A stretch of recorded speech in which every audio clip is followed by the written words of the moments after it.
Alright, so it's actually pretty early for me. Well, it's not earlier, but I just woke up, so just thought I'd do a quick battle just to wake myself up a bit. So this is actually the first time I've used goblins in quite a while, and as you can see, I'm actually using 3 Ragnarok spiders, which normally I wouldn't use, but the fact that this is a tag team battle and the fact that we're playing double Empire means that a lot of Demigryphs, a lot of Illuminox of Hish.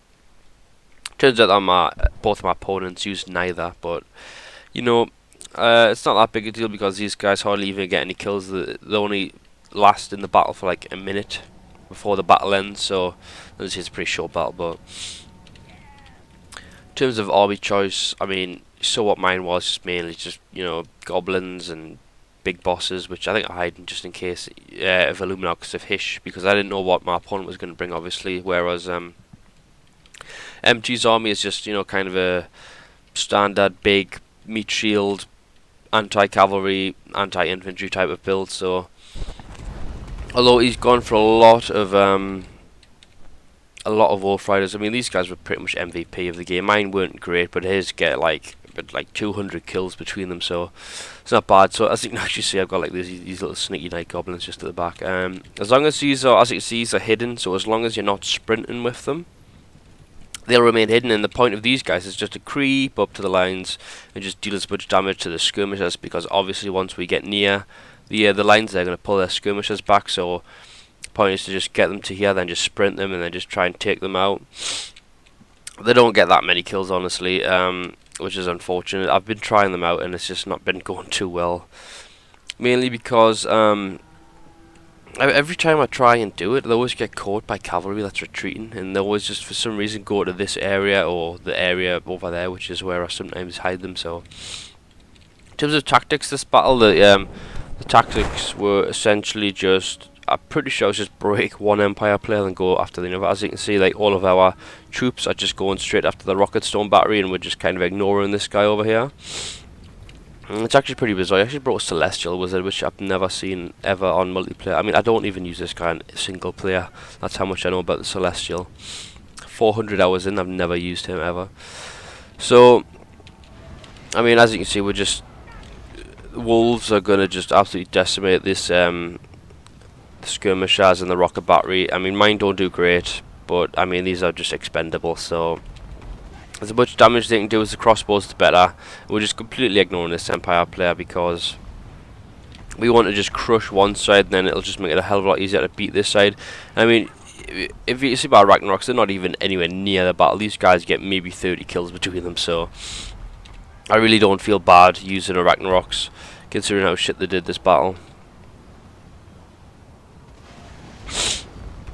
So yeah, this Empire player really had just no chance whatsoever. I mean, I'm dropping sneaky stabbings, I'm dropping itchy nuisance, they're getting overwhelmed. Fair enough, they're getting a bunch of shots off, but I mean, they're just shooting Wolf Riders and stuff, so it's really not that big a deal. Then they got the Night Goblins right at the back that you can see just kind of creeping over. We'll get there eventually.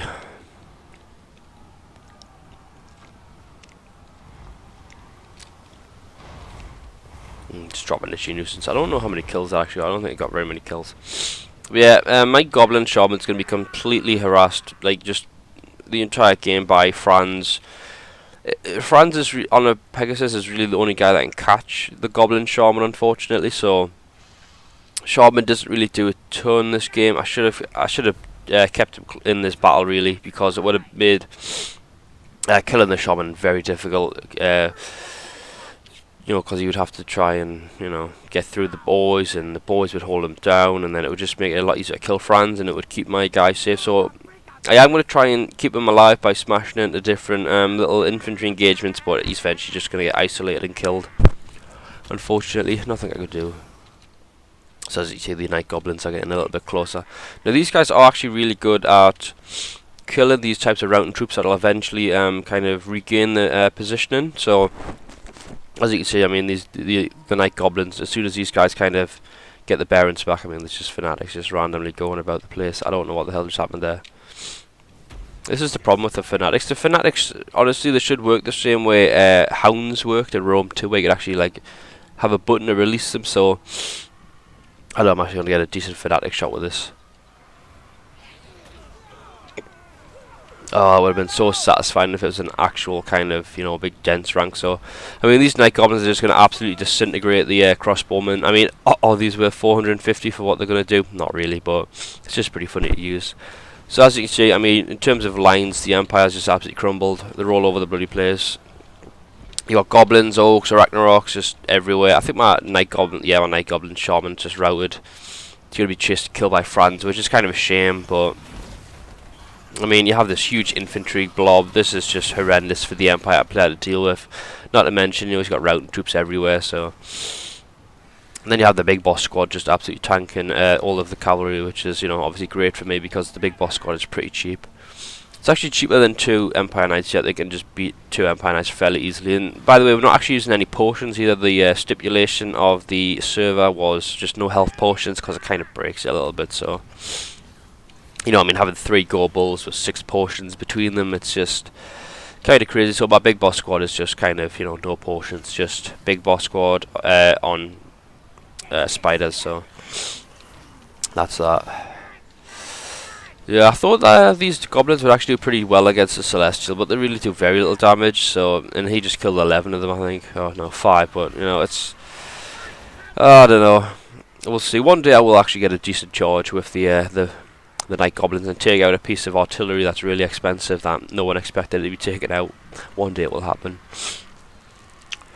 So yeah, I'm just going to try and charge down these crossbowmen. By the time I get there, I mean, I don't know what the hell happened here. It was just one of those weird kind of, you know, when the unit kind of splits up and it targets one specific model instead of the entire unit. It's just bizarre. So as you can see, the Arachnaroks did very little, honestly. For 6,000, that was the, you know, literally half of my army. Did nothing, so I can't really feel bad about using them, because if you had Demigryphs, a Celestial Wizard with the net of Amantok, and a Luminarch Hish, these guys would have been dead pretty quickly. So, I mean, MVP is basically just goblins. I mean, 67, 55, you know, I'm not doing too bad. Night Goblins were shit. Wolf Riders were okay in the sense that they just kind of disrupted the arrows from the cross, or bolts, I should say. But as you can see, I mean, look at the kills that Empty got on his Wolf Riders. I mean, jeez. I mean, his Wolf Riders did better than his Black Orcs, which is kind of ironic, so. Yeah, just a quick battle. Army-wise, terms, I mean, I was really scared of, obviously, Luminarchs of Hish and Demigryphs, but, I mean, the army builds were a little bit weird. I mean, 4 Hellstorms was a bit crazy, honestly. I mean, that's a huge investment. He didn't really get that many kills, and the kills that he got would have been against goblins, so. And then, yeah, I mean, a lot of Halberds was a good idea, I think, just in case it were brought giants and stuff, but. And they're also good against Black Orcs in the sense that they've armor piercing, but. I don't know, if you're going to bring cavalry, don't bring Reichsguard, bring Empire Knights, they're just the same, but for less price. Yeah, just a quick goblin battle. I have some more. I'll see what I think of them, and if I'm going to bother uploading them, because I still have a bit of a cold. So, laters.